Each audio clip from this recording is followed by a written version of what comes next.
Drugs लेता है कोई बच्चा तो उसको ऐसा नहीं कि ड्रग्स छुड़ाने के लिए उसको पहले दिन से तब रोक नहीं दिया जाता, तो धीरे धीरे उसको कम किया जाता है और एक समय आता है जब उसको छोड़ देता है। उसी तरीके से ये फर्टिलाइजर इस्तेमाल करने की जो लत है ये इसको खत्म करना हो।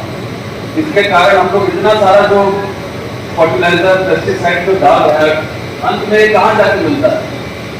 हमको लगता है कि वो पेड़ पे ही रह गया, वो धान पे ही रह गया, वैसी बात नहीं।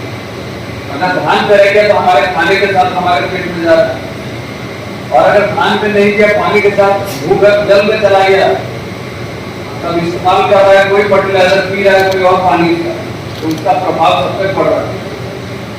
और ये केमिकल कोई भी अच्छा केमिकल नहीं, केमिकल निश्चित रूप से आपको उत्पादन को शरीर रूप से बढ़ाता जरूर है, लेकिन अल्टीमेटली इसका घाटा हमारे शरीर को है। हम लोग जो भी करते हैं अपने स्वास्थ्य के लिए करते हैं, खाते पीते हैं जीते हैं, स्वास्थ्य अपना अच्छा है इसके लिए।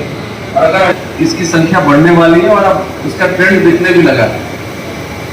पहले गांव देहात में बीमारियां डायबिटीज और ब्लड प्रेशर टाइप नहीं रहता था, लेकिन अब देखिए सारा डायबिटीज वगैरह भी गांव वगैरह में आम आदमी को होने लगा है, क्योंकि हम लोग का लाइफ स्टाइल बदलता जा रहा है। अब प्रकृति जो प्राकृतिक शुद्धता थी उसमें थोड़ी कमी आ रही है धीरे धीरे, और अगर हम लोग अभी नहीं जागेंगे इन सब चीजों के प्रति तो आने वाले दिनों के लिए जो हमारी पुष्ट है आगे आने वाले जनरेशन के लिए बहुत बड़ी समस्या होगी।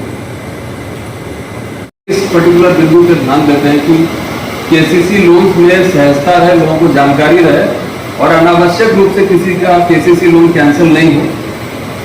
केसीसी लोन के दायरे को पशुपालन मत्स्य पालन के लिए भी बढ़ा दिया गया। पहले ये सब इसमें कवर नहीं होता था, लेकिन समय के साथ माना गया कि पशुपालक भी एक तरह का किसान ही है और उसको भी इस प्रकार के ऋण की आवश्यकता होती है, तो उसका दायरा बढ़ाया गया। कुछ लोगों को हम लोगों ने विगत वर्ष जो है कैंप लगाकर केसीसी लोन दिया था इस क्षेत्र में भी। इसको और व्यापकता देने की आवश्यकता होगी। हम लोग प्रयास करेंगे कि जो जिला स्तरीय बैंकर्स कमेटी की बैठक होती है उसमें आप लोगों से भी फीडबैक प्राप्त करें कि अगर किसी बैंक विशेष के साथ ये समस्या है तो उसका निराकरण हो, अगर किसी ब्रांच विशेष के साथ कोई समस्या हो तो उसका निराकरण होना चाहिए। सर्वे का काम चल रहा है, सर्वे के अनुसार अब जो भी फाइनल स्थिति होगी उसके अनुसार आपको निर्गत किया जा सकता है। रहीमपुर का जो क्षेत्र है वो टोपो लैंड की श्रेणी में आता है, यानी असर्वेक्षित भूमि वो मानी जाती है और राज्य सरकार का इसमें स्पष्ट निर्देश है कि जो भी असर्वेक्षित भूमि जिस भी जिले में है, जिसे टोपो लैंड हम लोग कहते हैं, वो सरकारी जमीन मानी जाती है। हालांकि हम लोग इस बात से भी अवगत है कि एक लंबे समय से कई किसान इस पर निर्भर है और एक वर्षों से खेती करते आ रहे हैं, तो उनका स्वामित्व देने हेतु ही सर्वे का कार्य चल रहा है। सर्वे का कार्य जैसे ही पूर्ण होगा आप लोगों को आपका रसीद मिलेगा और आपको योजनाओं का लाभ भी हम लोग देने का प्रयास करेंगे। मेरी अपेक्षा है कि जो इस कार्यशाला का उद्देश्य है वो आप लोगों के माध्यम से पूर्ति इसकी होगी, और हम लोग किसानों के लिए काम कर रहे हैं, हम लोग को भूलना नहीं चाहिए।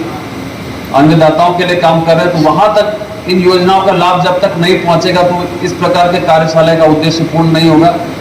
उनकी समस्याओं के निराकरण के लिए हम लोग हैं, तो इस बात का ध्यान हर समय स्मरण रहना चाहिए। मेरी अपेक्षा है कि जो भी आपके मन में शंकाएं होंगी योजनाओं के संबंध, तो यहाँ पर जो विशिष्ट प्रशिक्षक गण उपस्थित है, सब्जेक्ट मैटर स्पेशलिस्ट हैं, निश्चित रूप से इसका निराकरण करेंगे। यहाँ पे कोई शंका अपने मन में रख के ना जाए, जो भी आपको लगता है छोटी बड़ी कोई भी डाउट्स है उसको यहाँ पर क्लियर करके ही जाए।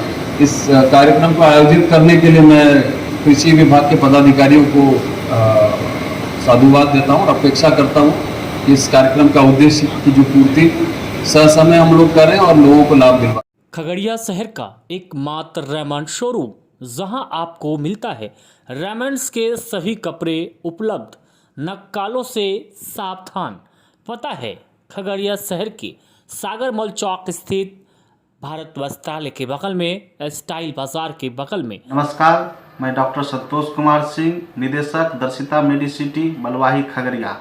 हमारे यहाँ 24 आवर विशेषज्ञ चिकित्सकों द्वारा इमरजेंसी की सुविधा उपलब्ध है, जैसे आईसीयू, एनआईसीयू की सुविधा, सारी सुविधाएं कम खर्च पे उपलब्ध है।